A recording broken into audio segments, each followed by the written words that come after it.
안녕하세요. 사연을 시작하기에 앞서 구독과 좋아요 부탁드려요. 감사합니다. 사연 시작해 볼게요. 언제부터였을까요? 제 인생이 이렇게 드라마틱하게 흘러갈 줄은 정말 몰랐어요. 평범한 회사원이었던 저는 1년 전 회사 동료의 소개로 현우 씨를 만났습니다. 현우 씨는 외모도 괜찮고 말투도 부드러웠죠. 중소기업 마케팅팀에서 일한다고 했고 취미도 저와 비슷해서 금방 마음이 맞았어요. 첫 만남 이후 자연스럽게 데이트를 시작했고 6개월 정도 만남을 이어가다 결혼을 전제로 진지한 교제를 시작했죠. 처음에는 모든 게 완벽했어요. 현우 씨는 다정했고 제 의견을 존중해주는 것 같았거든요. 하지만 시간이 지날수록 뭔가 이상한 점이 보이기 시작했습니다. 주말 데이트 코스를 정할 때였어요. 현우 씨는 자연스럽게 휴대폰을 꺼내더니 어머니에게 전화를 걸었죠. 식당을 정할 때도, 여행 계획을 세울 때도, 심지어 제게 선물할 옷을 고를 때도 항상 어머니에게 의견을 물었어요.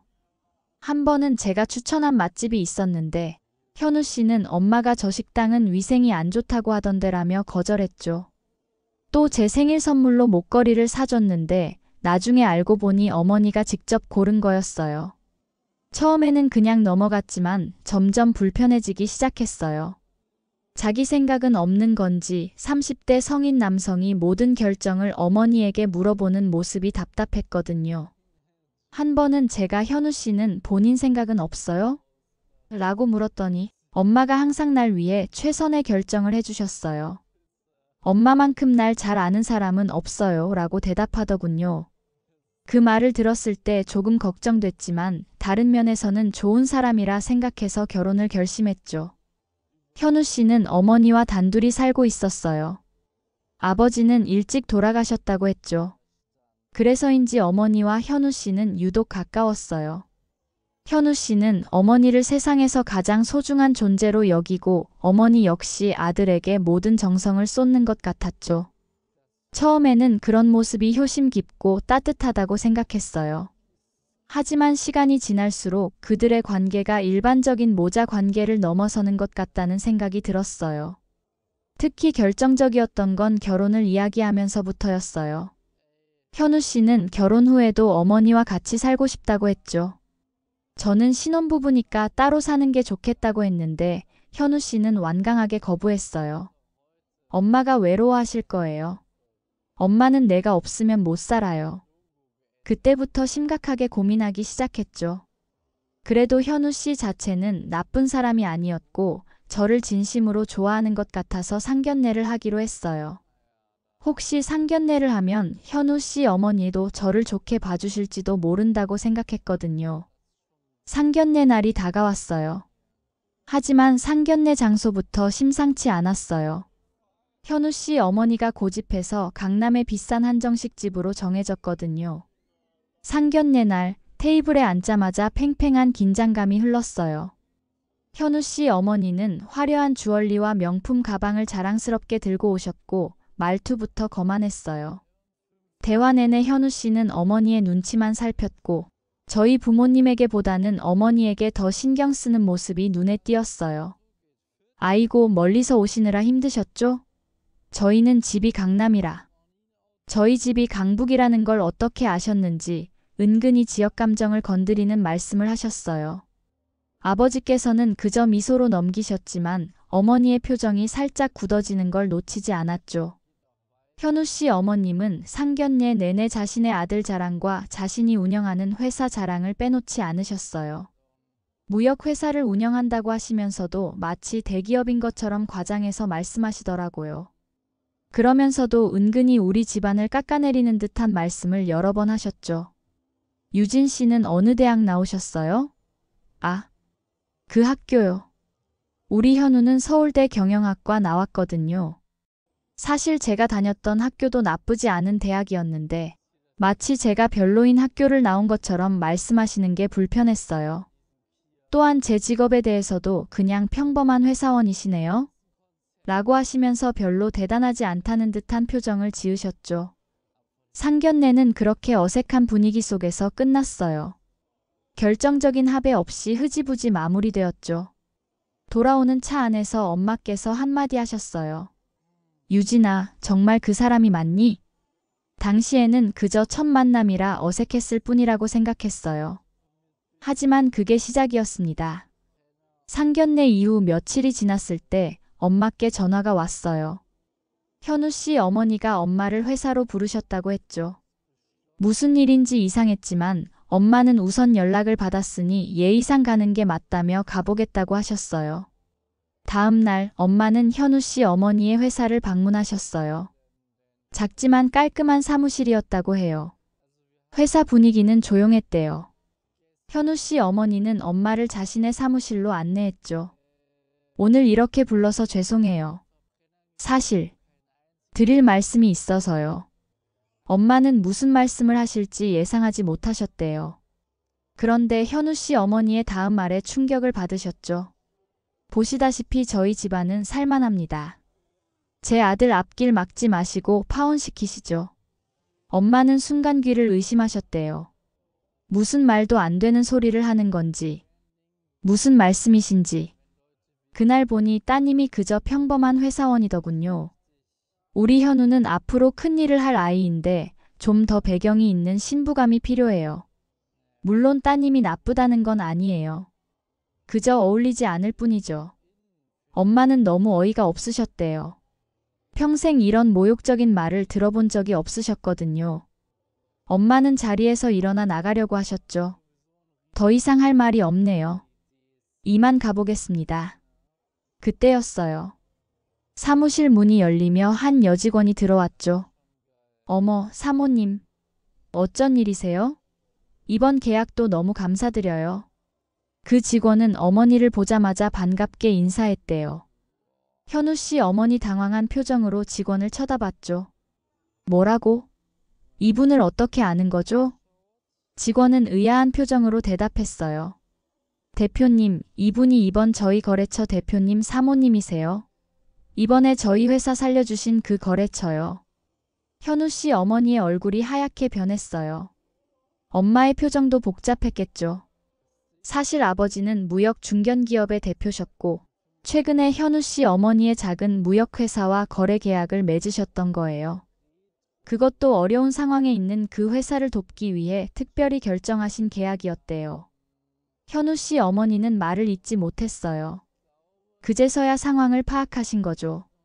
엄마는 담담하게 대답하셨어요. 네, 제 남편이 무역회사 대표입니다. 방금 전까지 고압적인 태도로 파혼을 요구하던 현우 씨 어머니의 얼굴이 순식간에 굳어버렸어요.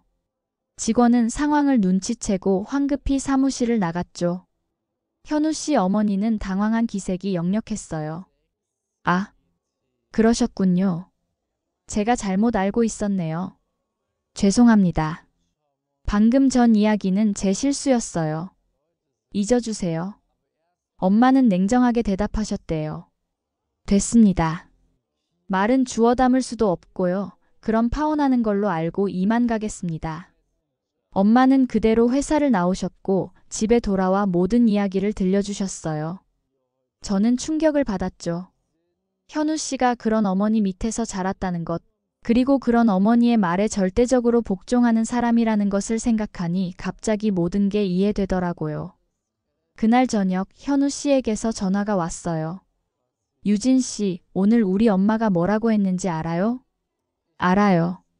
저희 엄마께서 다 말씀해 주셨어요. 우리 엄마도 그런 의도는 아니었을 거예요. 오해가 있었던 것 같아요. 엄마가 많이 미안해하세요. 현우 씨는 어머니를 변호하기 바빴어요. 심지어 자기 어머니가 한 모욕적인 말들이 오해였다고 하더군요. 저는 그제서야 현우 씨의 진짜 모습을 본 것 같았어요. 현우 씨, 솔직히 우리 관계에 대해 어떻게 생각해요? 정말 나와 결혼하고 싶은 거예요? 잠시 침묵이 흘렀어요. 현우 씨의 대답은 충격적이었죠. 물론 결혼하고 싶어요. 근데 엄마가 반대하면 좀 어렵겠죠. 엄마는 내가 제일 존경하는 사람이니까. 하지만 엄마가 유진 씨랑 결혼하라고 하셨어요. 그 말을 듣는 순간 제 마음속에서 무언가가 확실히 끊어졌어요. 그럼 더 이상 할 말이 없네요. 헤어져요. 전화를 끊은 후 부모님께 파혼하고 싶다고 말씀드렸어요. 엄마는 이미 예상하셨는지 고개를 끄덕이셨고 아버지도 제 결정을 존중해 주셨죠. 사실 엄마도 처음부터 그 친구가 마음에 안 들었어. 너무 의존적이고 자기 주관이 없어 보이더라고. 상견례 때도 계속 어머니만 쳐다보면서 눈치 보는 모습이 영. 엄마의 말씀에 웃음이 나왔어요. 역시 엄마는 다 보고 계셨던 거죠. 며칠 후 현우 씨가 저희 집을 찾아왔어요. 놀랍게도 혼자가 아니라 어머니와 함께였죠. 현우 씨 어머니는 180도 달라진 태도로 엄마께 죄송하다며 용서를 빌었어요. 그리고 현우 씨는 저한테 계속 매달렸죠. 유진 씨, 우리 엄마가 오해한 거였어요. 우리 관계는 괜찮잖아요? 제발 우리 다시 한번 생각해봐요. 그런데 문제는 현우 씨가 아직도 자기 어머니를 들먹이는 거였어요. 우리 엄마도 이제 당신을 인정해요. 엄마가 너무 미안하대요. 엄마가 유진 씨 놓치지 말라고 했어요. 저는 단호하게 거절했어요. 그래도 현우 씨는 포기하지 않았죠. 몇 주 동안 계속 문자와 전화로 연락했고 집 앞에서 기다리기도 했어요. 심지어 제 회사 앞까지 찾아와서 울며 매달렸죠. 유진 씨, 제발 한 번만 더 기회를 주세요. 제가 정말 많이 사랑해요. 엄마도 유진 씨 놓치지 말라고. 그때 제 친구가 한 말이 생각났어요. 걔는 네가 좋아서 그러는 게 아니라 내 집안이 자기네보다 더 크다는 걸 알고 엄마가 잡으라고 시켜서 그러는 거야. 결국 제 부모님이 나서서 현우 씨 집에 정식으로 파혼 통보를 했어요.